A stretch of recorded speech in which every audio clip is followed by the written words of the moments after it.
Hello champions, कैसे हैं आप सब। बिहार लोक सेवा आयोग के एग्जाम देने वाले धुरंधर हो। अब आप लोगों को तो पता है कि आपका एग्जाम 2 शिफ्ट में होने वाला है और 2 शिफ्ट में होने के साथ साथ एक और चीज है, एग्जामिनेशन के अंदर जो पेपर होगा दोनों का, उसके स्टैंडर्ड में तो अंतर होगा, नो डाउट इसमें। तो जब स्टैंडर्ड में अंतर होगा तो नॉर्मलाइजेशन का प्रोसेस यूज किया जाएगा। ये क्रिकेट का डकवर्थ वाला सिस्टम नहीं है। एक्चुअली नॉर्मलाइजेशन को लेकर कुछ फॉर्मूला तो है, बट कुछ श्योर एंड सर्टेन नहीं है ना। नॉर्मलाइजेशन को लेकर जब क्वेश्चन को चूज किया जाता है जिस फॉर्मूले पे, तो वहां पे वेरिएशन हर बार देखने को मिलता है। अब सवाल है कि हमें तो यहां से गुजरना है। कारण इसका है, आयोग के पास भी मजबूरी है।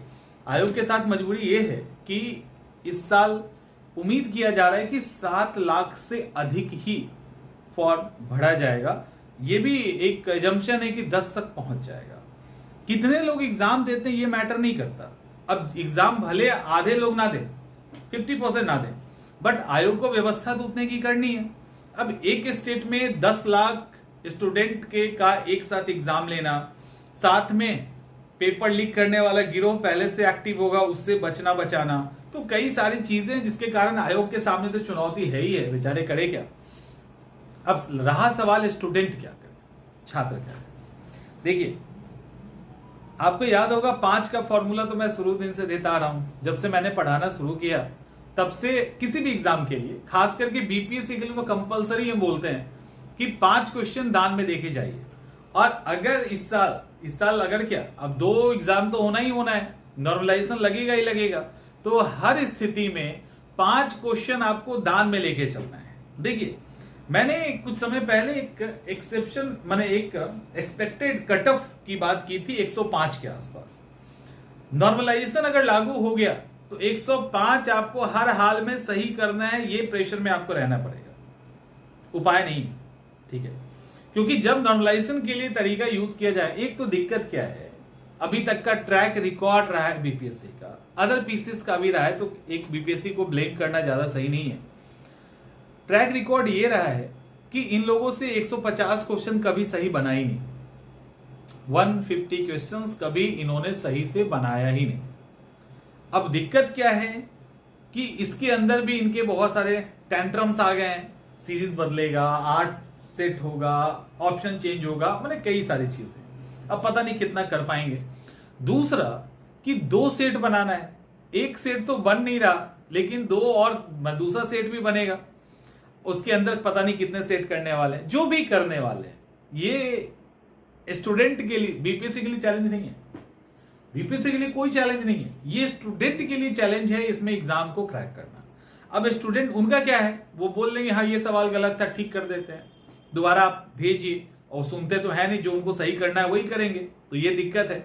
एक तो नॉर्मलाइजेशन, ऊपर से आयोग के द्वारा क्वेश्चन सेट करने का जो अभी तक का इतिहास रहा है, इसको देखते हुए आपको अपने जो भी आपने अनुमानित कट ऑफ अपने दिमाग से तय किया है, जो आपके दिमाग में चल रहा होगा, कम से कम 5 क्वेश्चन बढ़ा देना। वो तो दान में जाने ही वाला है, या तो आयोग की गलती के कारण जाएगा या नॉर्मलाइजेशन प्रोसेस से जाएगा। 5 क्वेश्चन तो दान में जाना है। तो वो जो 5 क्वेश्चन दान का फॉर्मूला है ना, वो इस साल तो 100% लागू होगा।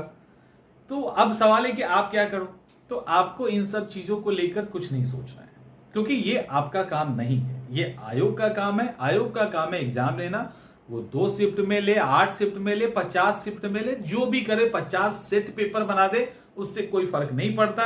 आपकी तैयारी अच्छी रहेगी तो आप एग्जाम निकालेंगे। एग्जाम की तैयारी अच्छी रखने के लिए जो कोर सब्जेक्ट है, जो कोर दायरा है, हर सब्जेक्ट का एक कोर एरिया होता है, और मैं डिटेल में एक्सप्लेन कर दूंगा सारे सब्जेक्ट को एक साथ कि कहां आपको कॉन्सेप्ट पे ध्यान देना है, कहां फैक्ट्स पे ध्यान देना है। तो जो कोर एरिया है ना, वो नहीं अगर हिला आपका, वहां पे आपका कॉन्सेप्ट भी ठीक है और फैक्ट भी ठीक है, आप इस एग्जाम को निकाल लेंगे। टोटल पेपर 150 का होता है। मैथ में अगर तुक्का एक नंबर, एक कोई ऑप्शन को लेके भी मारो ना, 2 से 3 क्वेश्चन निकल जाते हैं, तो कट कुटा के आपको नेगेटिव में नहीं जाने देगा। एक तो ये फायदा है।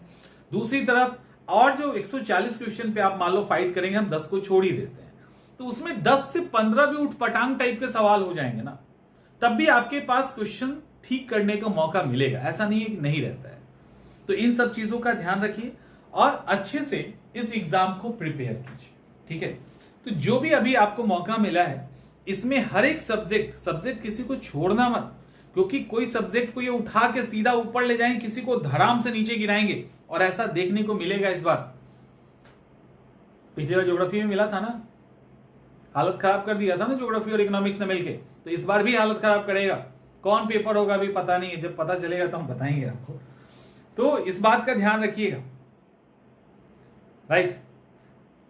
उम्मीद करते हैं कि चीजें समझ में आ गई होंगी और आपको पढ़ाई करना है, आपको ये टेंशन नहीं लेना, आपको बस ये टारगेट रखना है 110 हमको पहुंचा देना है। जैसे कैटेगरी कौन सी नहीं पता, आप कैटेगरी के पीछे मत भागना कि मेरा कैटेगरी ये है वो है ये नहीं, आप सबको टॉप 50 में आना है।